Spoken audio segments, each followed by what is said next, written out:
नमस्कार दोस्तों, मैं शैलेश स्वागत करता हूं आपका आपके अपने YouTube चैनल परीक्षा रेस पर। दोस्तों, हम लोग चला रहे हैं टेट से संबंधित प्रैक्टिस सेट, जो यूपी टेट और सुपर टेट दोनों के लिए बहुत ही महत्वपूर्ण है। और हम लोग इसको एक नए तरीके से लेकर आए हैं। उम्मीद है आपको ये पसंद आएगी। तो आइए शुरू करते हैं। आज का पहला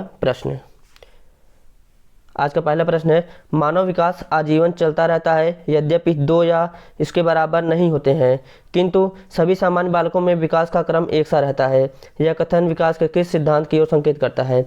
इसके कहने का मतलब है कि मानव का विकास जो है वो आजीवन चलता रहता है, जन्म से लेकर मृत्यु तक चलता रहता है, लेकिन किन्हीं दो व्यक्तियों में इसमें कोई समानता नहीं होती है। उसमें कुछ न कुछ अंतर जरूर होता है, फिर भी सभी में एक ही पैटर्न पर होता है।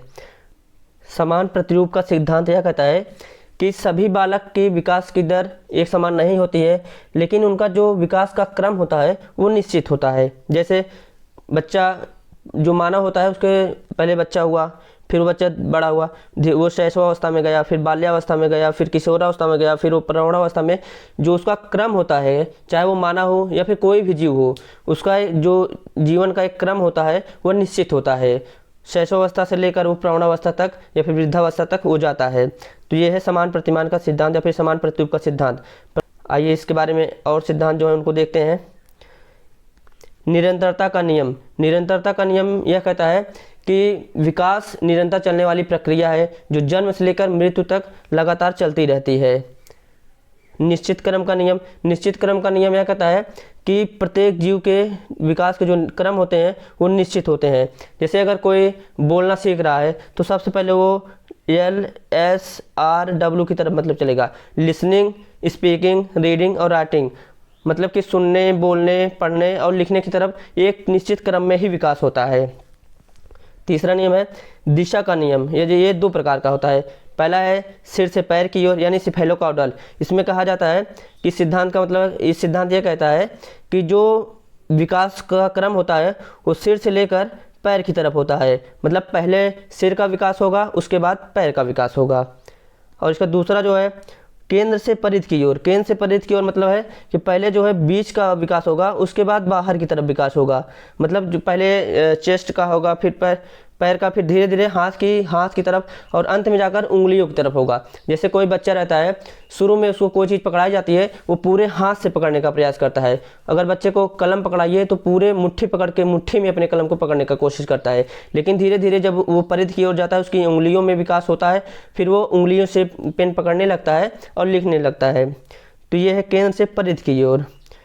सहसंबंधता का नियम है कि विकास का एक पहलू दूसरे पहलू से निश्चित होता है। किसी का अगर शारीरिक विकास अच्छा हुआ है तो उसका मानसिक विकास भी अच्छा होगा। किसी का शारीरिक विकास अच्छा नहीं हुआ है तो उसका मानसिक विकास अच्छा नहीं हो सकता। किसी का शारीरिक विकास अच्छा है तो उसका संवेगात्मक विकास भी अच्छा होगा। तो विकास के प्रत्येक पहलू एक दूसरे से संबंधित होते हैं। वर्तुलाकार विकास का नियम कहता है कि जो विकास होता है वो एक ही स्पीड से नहीं चलता है। इसमें क्या होता है कि कभी धीमे कभी तेज, मतलब एक स्पाइरल के रूप में चलता रहता है। तो कभी धीमा कभी तेज, कभी धीमा कभी तेज, विकास इसी क्रम में चलता है। अगला प्रश्न, जीन पियाजे के अनुसार संज्ञानात्मक विकास की अंतिम अवस्था कौन सी है? जीन पियाजे ने संज्ञानात्मक विकास की 4 अवस्था बताई है। पहला है संवेदीगामक अवस्था, जो होती है जन्म से लेकर 2 वर्ष तक। दूसरा है पूर्व संक्रियात्मक अवस्था, जो है 2 से लेकर 7 वर्ष तक। तीसरी है मूर्त संक्रियात्मक अवस्था, जो होती है 7 से लेकर 11 वर्ष तक। और चौथी होती है अमूर्त संक्रियात्मक अवस्था, जो होती है 11 से लेकर 14 वर्ष तक। यानी कि जो अंतिम अवस्था है वो है अमूर्त संक्रियात्मक अवस्था। अगला प्रश्न, आनुवांशिकी के जनक हैं, इनमें से कौन आनुवांशिकी के जनक है? ग्रेगर जॉन मेंडल को ही आनुवांशिकी का जनक कहा जाता है। ये एक पादरी थे। ये मटर के पौधों पर अपना परीक्षण किए थे।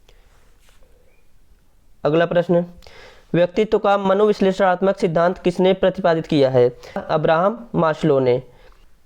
व्यक्तित्व मापन की मनोविश्लेषणात्मक जो विधियां हैं उसमें पहला है स्वतंत्र शब्द साहचर्य विधि। इसे दिया है फ्रांसिस गाल्टन में। इसमें क्या होता है कि कोई भी शब्द बच्चे को दे दिया जाता है और उससे कहा जाता है कि आप 400 से 500 शब्द के बीच में कुछ लिखिए इस शब्द के बारे में। वो जिस दिशा में वो लिखता है, चाहे वो खेल से संबंधित हो, चाहे वो राजनीति से संबंधित हो, किसी भी चीज़ में अगर जिस चीज़ में वो लिखता है तो उससे उसके व्यक्तित्व का निर्धारण किया जाता है। स्वतंत्र साक्षर व्यवहार विधि, ये विधि कहती है कि किसी भी के बालक के जो व्यक्तित्व को अगर जानना हो तो वो जब अपने दोस्तों में या फिर अपने समाज में हो जो व्यवहार कर रहा हो उसको अवलोकन कीजिए। अवलोकन करने के बाद हम बता सकते हैं कि इसका व्यक्तित्व कैसा होगा। स्वप्न विश्लेषण विधि, स्वप्न विश्लेषण विधि कहता है कि बालक जो स्वप्न देखता है उससे उसको लिखवाइए। लिखवाने के बाद हम जान पाएंगे कि इसका व्यक्तित्व कैसा होगा। स्वप्न में वही चीज़ें आती हैं जो उसके अवचेतन मन यानी अनकॉन्शियस माइंड में होती हैं। अनकॉन्शियस माइंड की जो स्वप्न आएंगे उसको लिखवाने के बाद उसके व्यक्तित्व को निर्धारित किया जा सकता है।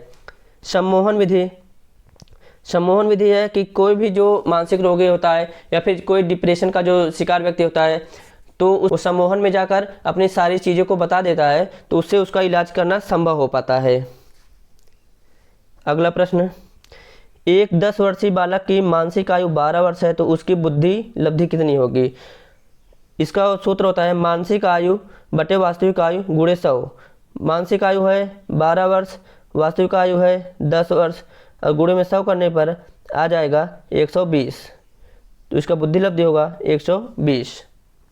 आइए बुद्धि लब्धि के बारे में जानते हैं। बुद्धि लब्धि के बारे में सर्वप्रथम अल्फ्रेड बीने ने 1890 में बताया था। 1905 में बीने साइमन परीक्षण किया था जो असफल रहा था। मानसिक आयु के बारे में सबसे पहले बीने ने बताया था कि मानसिक आयु क्या होती है। मानसिक आयु वह अवस्था होती है जैसे कोई अगर बच्चा है वह 10 वर्ष का है, अगर वह 12 वर्ष के बच्चे के कार्य को कर लेता है तो उसको कहा जाता है कि उसकी मानसिक आयु 12 वर्ष है। अगर वह 10 वर्ष का बच्चा 8 वर्ष तक के बच्चे का कार्य कर पाता है उसे कहा जाता है उसकी मानसिक आयु 8 वर्ष है, यानी वह 8 वर्ष के बच्चे के समान है। ये बुद्धिमापन का पहला सूत्र दिया था स्टर्न ने, जो था मानसिक आयु बटे वास्तविक आयु गुणे 100, इन्होंने नहीं बताया था। जो वर्तमान सूत्र है जो जिस पर बुद्धिमापन किया जाता है वो दिया था टर्मन ने 1916 में, वह मानसिक आयु बटे वास्तविक आयु गुणे 100। अगला प्रश्न, अल्बर्ट बंडूरा द्वारा प्रस्तावित अधिगम का सिद्धांत है। अल्बर्ट बंडूरा ने सामाजिक अधिगम का सिद्धांत दिया था। इसमें 2-3 चीज़ें शामिल होती हैं, जैसे किसी भी व्यक्ति का व्यवहार जो है उसके वातावरण और उस व्यक्ति के स्वयं के जो जीन है उस पर निर्भर करता है, यानी उसका जो जैविक है उसका जो वातावरण है उसको मिलाकर बनता है उसका व्यवहार। तो किसी व्यक्ति का व्यवहार जो उसके समाज से जुड़ा हुआ होता है, व्यक्ति जो समाज में देखता है वही सीखता है। इसे भी कहा जाता है प्रेक्षणात्मक अधिगम, प्रेक्षणात्मक अधिगम भी कहा जाता है। अगला प्रश्न, रेमंड कैटल द्वारा कितने व्यक्तित्व कारक प्रस्तावित किए गए। रेमंड कैटल ने कुल 16 प्रकार के व्यक्तित्व कारक बताए थे। रेमंड कैटल बताते हैं कि किसी भी व्यक्ति के अंदर बहुत सारे जो है पर्सनालिटी फैक्टर होते हैं जो उसके व्यक्तित्व का निर्धारण करते हैं। किसी भी व्यक्ति का व्यक्तित्व एक क्रम में होता है, जैसे उसका बचपन किस अवस्था में बीता है, फिर उसका बाल्यावस्था किस चरण में बीती है, किस परिस्थिति में बीती है, उसका किशोरावस्था कैसे परिस्थिति में बीता है, इन सबको मिलाकर उसका व्यक्तित्व बनता है। अगर उसका बचपन या फिर किशोरावस्था तक वो किसी ऐसे परिवार में रहा है जहाँ पे तनाव का माहौल रहता है, झगड़े झंझट रहते हैं, तो उसका जीवन जो होता है वो कुंठा से भरा रहता है। अगर वो ऐसे परिवार में है जहाँ हंसी खुशी सब माहौल रहता है, अच्छा वातावरण रहता है, तो वह एक अच्छे व्यक्तित्व की तरफ बढ़ता है, उसका व्यक्तित्व अच्छा होता है। तो आइए इसके बारे में जानते हैं। रेमंड कैटल ने दिया था विशेषक का सिद्धांत। इन्होंने बताया था कि किसी भी व्यक्ति के व्यक्तित्व का निर्धारण 2 विशेषक द्वारा किया जाता है। उसमें से एक होता है सतही विशेषक, एक होता है स्रोत विशेषक। सतही विशेषक वो विशेषक होता है जो हम देख सकते हैं, जैसे किसी का रंग कैसा है, उसकी कदकाठी कैसी है, वो समाज में व्यवहार किस तरीके से करता है, इसे हम देखकर पहचान सकते हैं। लेकिन जो स्रोत विशेषक होता है वो बाहर नहीं प्रकट होता है। स्रोत विशेषक ये बीच में होता है और जो सतही विशेषक होते हैं वो बाहर होते हैं। स्रोत विशेषक को सामान्यतः देखा नहीं जा सकता बिना किसी विशेष परीक्षण के, लेकिन जो सतही विशेषक होते हैं इसी स्रोत विशेषक पर ही आधारित होते हैं। तो कैटल ने कुल 16 प्रकार के पर्सनालिटी फैक्टर बताए थे और बताया था कि सभी व्यक्ति में ये 16 पर्सनालिटी फैक्टर होते हैं। किसी में कोई फैक्टर ज़्यादा होगा तो किसी में कोई फैक्टर कम होगा। तो जिसमें जो फैक्टर ज़्यादा होगा वो उभर कर सामने आएगा, बाकी छिपे रहते हैं। बाकी होते सभी में 16 पर्सनालिटी फैक्टर। अगला प्रश्न, निम्नलिखित में से कौन सा मास्लो की आवश्यकताओं के पदानुक्रम में सम्मिलित नहीं है। अब्राहम मास्लो ने पदानुक्रमिक सिद्धांत दिया था, आवश्यकता का सिद्धांत उसे कहते हैं। उन्होंने उसके 5 चरण बताए थे, जिसमें था दैहिक आवश्यकताएं थी, व्यक्तिवाद एवं समूहवाद ये नहीं था, स्नेह संबद्धता था, आत्मसिद्धि थी, लेकिन व्यक्तिवाद और समूहवाद नहीं था। तो क्या है अब्राहम मास्लो का आवश्यकता का सिद्धांत, आइए देखते हैं। तो अब अब्राहम मास्लो की आवश्यकता का सिद्धांत को पदानुक्रमिक सिद्धांत भी कहा जाता है। इसमें कुल 5 चरण है। पहला चरण होता है जो उसकी शारीरिक आवश्यकताओं से जुड़ा होता है, उसमें क्रियात्मक आवश्यकता भी कहते हैं, जैसे भोजन, जल, सांस लेना, ये सब। किसी को जीने के लिए भोजन चाहिए, पानी चाहिए, ये सब चीज़ें उसके शरीर से जुड़ी हुई हैं, तो ये है शारीरिक आवश्यकता। दूसरा होता है सुरक्षा की आवश्यकता। इसमें क्या होता है, सुरक्षा कई तरीके की होती है, उसके शरीर की सुरक्षा, उसके समाज की सुरक्षा, उसके जो वित्त है यानी उसके जो धन है उसकी सुरक्षा, कई सारी चीज़ें उसमें जुड़ी हुई होती हैं। तीसरा है सामाजिक आवश्यकता। जब व्यक्ति को शरीर और सुरक्षा मिल गया, अब वो समाज में जीना चाहता है, उसे समाज चाहिए, वो समाज में अच्छा व्यक्तित्व तो अपना बनाना चाहता है, तो उसके लिए उसे प्रेम या फिर अपनापन, व्यक्तिगत संबंध, ये सब स्थापित करता है, तो उसका ये सामाजिक आवश्यकता हो गई। और चौथी होती है सम्मान की आवश्यकता। समाज में वो सम्मान चाहता है कि दूसरों के मतलब निगाह में वो अपना सम्मान बनाना चाहता है और प्रशंसा प्राप्त करना चाहता है, तो उसके सम्मान से जुड़ गया। और आखिरी होती है आत्मसिद्धि की आवश्यकता। आत्मसिद्धि की आवश्यकता यहाँ तक पहुँचने वालों की संख्या बहुत ही कम होती है। आत्मसिद्धि का मतलब होता है कि जो चीज़ हम अपने शुरू के दिनों में ही लक्ष्य बना लें कि मुझे ये बनना है, अगर हम वो नहीं बन पाते हैं, उससे बड़े पोस्ट पर भी चले जाते हैं या फिर उससे छोटे पोस्ट पर चले जाते हैं, लेकिन हम वो नहीं कर सकते कि हमने आत्मसिद्धि को प्राप्त किया। अगर हमारा लक्ष्य है कि हम एक शिक्षक बन जाएं, हम कोई भी बड़े अधिकारी बन जाएं या फिर कोई भी बड़े नेता बन जाएं, लेकिन अगर हम शिक्षक नहीं बने, वो हमारी आत्मसिद्धि नहीं होगी। इन्होंने अपनी पुस्तक 1954 में जारी की थी, जिसमें थियरी ऑफ ह्यूमन मोटिवेशन में इन्होंने ये आवश्यकता का सिद्धांत दिया था। अगला प्रश्न, एक व्यक्ति में एक समय पर 2 विपरीत इच्छाओं का होना क्या कहलाता है? जैसे कोई व्यक्ति है, उसके मन में एक साथ 2 इच्छाएं जब अगर आ रही हैं तो उसे क्या कहा जाता है? जैसे मान लीजिए कि मैं अपना उदाहरण लेता हूँ। मैं मार्केट गया और मैं देख रहा हूँ बाज़ार में समोसे छन रहे हैं एकदम गरम गरम, लेकिन एक तरफ मेरा हेल्थ अच्छा नहीं है, मुझे वो नहीं खाना है, तो मेरे सामने 2 विपरीत इच्छाएँ आ रही हैं। एक तो ये मेरा फेवरेट है, मैं इसे खाऊं कि ना खाऊं, और दूसरा मैं अपना हेल्थ देखूं, उसे बचाऊं या फिर समोसे खाऊं। इन सब के बीच में जो हमारे अंदर जो उत्पन्न होता है उसे कहते हैं द्वंद्व। इसके बारे में सर्वप्रथम बताया था कॉलमैन ने बताया था कि द्वंद्व वह प्रत्याशित कुंठा है जो किसी भी विकल्प में चुनाव में निहित होता है। मतलब किसी भी 2 चीज़ के चुनाव में निहित होता है उसे द्वंद्व कहते हैं। जैसे इसका एक उदाहरण देख सकते हैं कि आगे कुआं पीछे खाई, आगे जाएंगे तो कुआं में गिरेंगे, पीछे जाएंगे तो खाई में गिरेंगे। अगला प्रश्न, निम्नलिखित में से कौन सा अनुसंधान स्टीफन कोरे से संबंधित है? स्टीफन कोरे जाने जाते हैं अपने क्रियात्मक अनुसंधान के लिए। स्टीफन कोरे बताते हैं कि बालक को कोई भी अगर जानकारी या फिर ज्ञान देना है तो उसमें वो क्रियात्मक रूप से सक्रिय होकर अपने ज्ञान को अर्जित करेगा, उचित शोध कार्य करेगा और जो उससे जुड़ी हुई सूचनाएं होंगी उसको एकत्रित करेगा, वो क्रियात्मक अनुसंधान करके। मतलब वो सक्रिय रहकर चीज़ों को सीखेगा और स्वयं ज्ञान को अर्जित करेगा। ये बताने वाले थे स्टीफन कोरे। अगला प्रश्न, व्यक्तिगत भिन्नता को निर्धारित करने में निम्न में से कौन सा जैविक कारक नहीं है?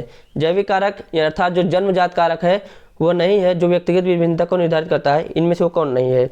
आनुवंशिकता, ये जन्मजात होती है, और किसी का जो जन्मजात स्वभाव है वो जन्मजात ही रहता है।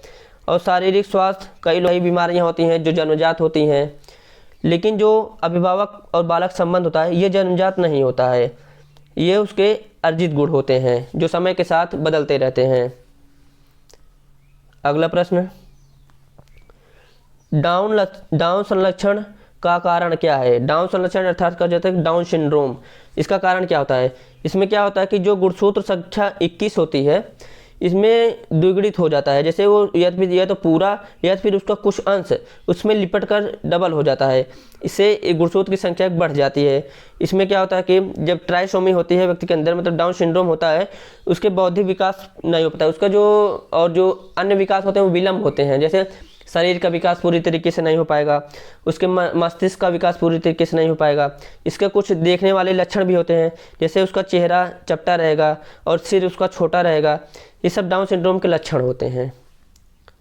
अगला प्रश्न, विश्वसनीयता की अवधारणा से आशय है, मतलब विश्वसनीयता क्या है, उसकी अवधारणा क्या होती है? विश्वसनीयता वह चीज़ होती है, आइए उदाहरण से समझते हैं। जैसे हम किसी भी एग्ज़ाम की तैयारी कर रहे हैं और उससे जुड़े हुए हम प्रैक्टिस सेट सॉल्व कर रहे हैं। हम अपनी पूरी तैयारी के बाद प्रैक्टिस सेट सॉल्व कर रहे हैं। मान लीजिए कि अगर हम 150 में से 120 और 130 के बीच में कर रहे हैं। हमारा जो एवरेज बन रहा है 120 और 130 के बीच में बन रहा है। तो एग्ज़ाम में आप देखेंगे कि जो आपका स्कोर होगा या तो फिर 120 से थोड़ा कम होगा या फिर 120 से थोड़ा ज़्यादा होगा। मतलब वो एक औसत जो होता है उसकी विश्वसनीयता को दर्शाता है। अगर बार बार आप उसी के रेंज में कार्य कर रहे हैं, वही आपका रिजल्ट आ रहा है, तो आपके परिणाम की विश्वसनीयता होती है। तो इसका उत्तर होगा प्राप्त अंकों की बारंबारता। अगला प्रश्न, निम्नलिखित में से कौन सा प्रक्षेपी परीक्षण का उदाहरण नहीं है? प्रक्षेपी परीक्षण का उदाहरण नहीं है MMPI। आइए जानते हैं TAT, CAT इन सब के बारे में। व्यक्तित्व मापन की प्रक्षेपी विधियां होती हैं, उनमें से जैसे पहली है स्याही धब्बा परीक्षण। इसे दिया था हरमन रोरसांग ने 1921 में। इसमें कुल 10 कार्ड होते हैं और एक्चुअली उन 10 कार्डों पर स्याही और धब्बा, जो रंगीन स्याही लगी रहती है और धब्बा मतलब टाइप उस पर बना रहता है, लेकिन उसमें कोई चित्र छपा नहीं होता है। जब बालक को वो 10 कार्ड दिए जाते हैं तो उन कार्डों को जोड़कर वो कोई चित्र बनाता है, उसको दिखाता है कि इसमें यह चित्र बना है, जबकि उसमें चित्र कोई नहीं होता है। तो इससे देखते हैं कि अगर वो जिस चीज़ को दिखाएगा, अगर वो कोई क्रूरता दिखा रहा है, इसका मतलब उसका व्यक्तित्व क्रूर होगा। अगर वो कोई मासूम चीज़ दिखा रहा है, इसका मतलब वो बहुत ही शालीन होगा। तो जैसा वो फिगर बनाएगा, जैसा वो देख पाएगा उस चित्र में, वैसा ही उसका व्यक्तित्व होता है। दूसरा है वाक्य कहानी पूर्ति परीक्षण। इसे कहते हैं SCT। 1930 में फाइन एंड टेंडलर ने इसे दिया था। वाक्य कहानी पूर्ति को उदाहरण से समझिए कि जैसे कोई अधूरा वाक्य दे दिया जाता है और बच्चों से कहा जाता है कि आप इस वाक्य को पूरा कीजिए। जैसे मैंने दे दिया कि मैं भी, अब इसके आगे आपको लिखना है कि आप इसमें क्या लिख सकते हैं। मैं भी डॉक्टर बनूंगा, मैं भी अध्यापक बनूंगा, मैं भी, अगर आप जो लिखना चाहें, जो जैसा बनना चाहता है, राजनीतिक बनना चाहता है या फिर चोर बनना चाहता है, जो उसके आगे जो लिखेगा तो उसका व्यक्तित्व तो उससे पता चलता है कि वो किस तरीके से सोचता है और क्या बनना चाहता है। अगला परीक्षण प्रासंगिक अंतर्बोध परीक्षण TAT। इसे कहते हैं थीमेटिक एप्रिसिएशन टेस्ट। इसे 1937 में हेनरी मुर्रे एवं मॉर्गन ने दिया था। इसके बारे में ज़्यादा कुछ पूछता नहीं है, बस इसको जान लेना। इसमें कुल लगभग 31 कार्ड होते हैं। अगला बाल अंतर्बोध परीक्षण CAT मतलब चाइल्ड एप्रिसिएशन टेस्ट। 1948 में लियोपोल्ड बेलक ने इसे दिया था। इसमें कुल 10 कार्ड होते हैं। अगला प्रश्न, बहुबुद्धि सिद्धांत किसने प्रतिपादित किया था?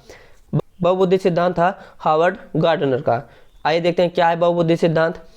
भले इन्होंने शुरुआत में इसमें बताया था कि 7 प्रकार की बुद्धि होती है, बाद में संशोधन करके 8, फिर वर्तमान में इसमें कुल 9 प्रकार की बुद्धि के बारे में बताया गया है। पहला है भाषाई बुद्धि। भाषाई बुद्धि होती है जिससे व्यक्ति के अंदर भाषा का विकास होता है। दूसरा गणितीय बुद्धि, जिसमें गणना का विकास होता है, गणित से संबंधित। तीसरी तार्किक बुद्धि, जो किसी बात पर तर्क करके आगे बढ़ता हो, उसके अंदर होती है तार्किक बुद्धि।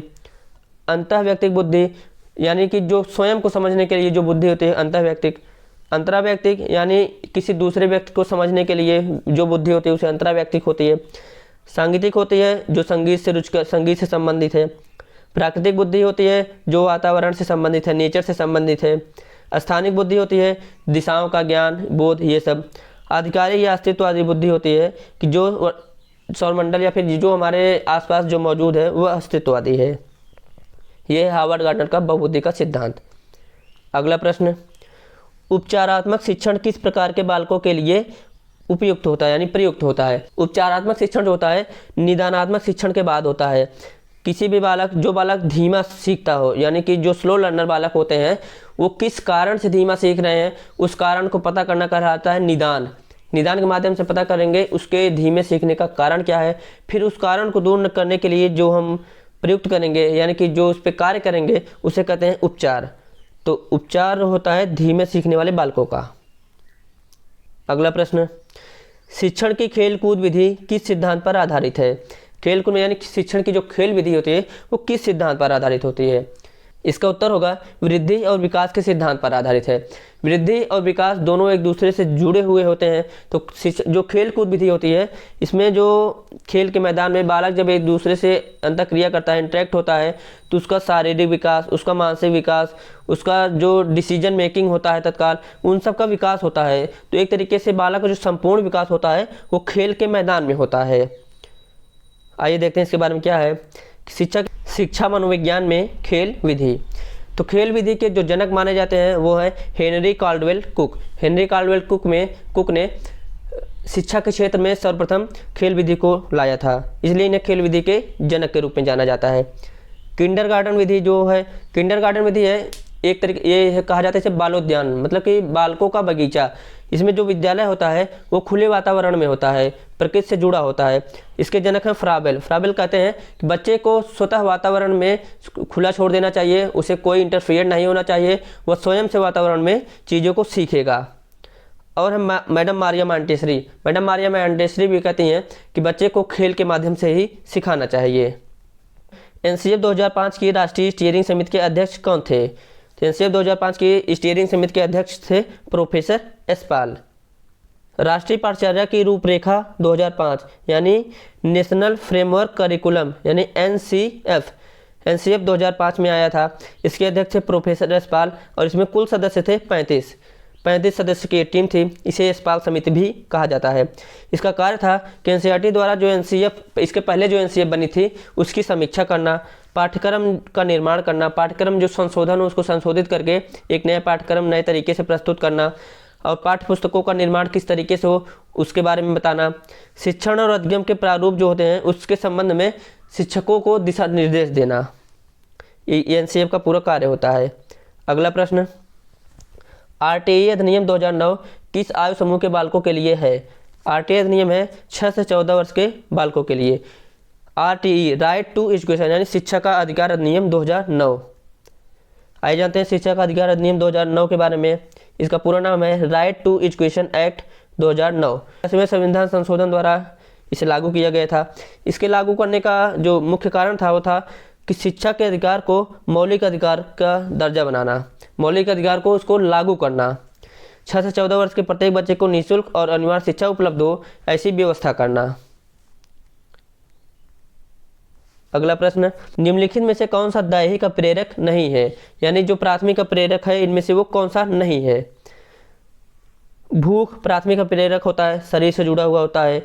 प्यास, निद्रा, ये सब प्राथमिक अप्रेरक होते हैं। यानी कोई भी खाने पीने की चीज़ हो या फिर जो हमें आराम हो, हमारी निद्रा हो, ये प्राथमिक अप्रेरक होते हैं जो शरीर की प्रमुख आवश्यकता होती है। उपलब्धि जो है ये प्राथमिक अप्रेरक नहीं है। अगला प्रश्न, एनसीएफ 2005 के अनुसार गणित शिक्षण का प्रमुख उद्देश्य क्या है?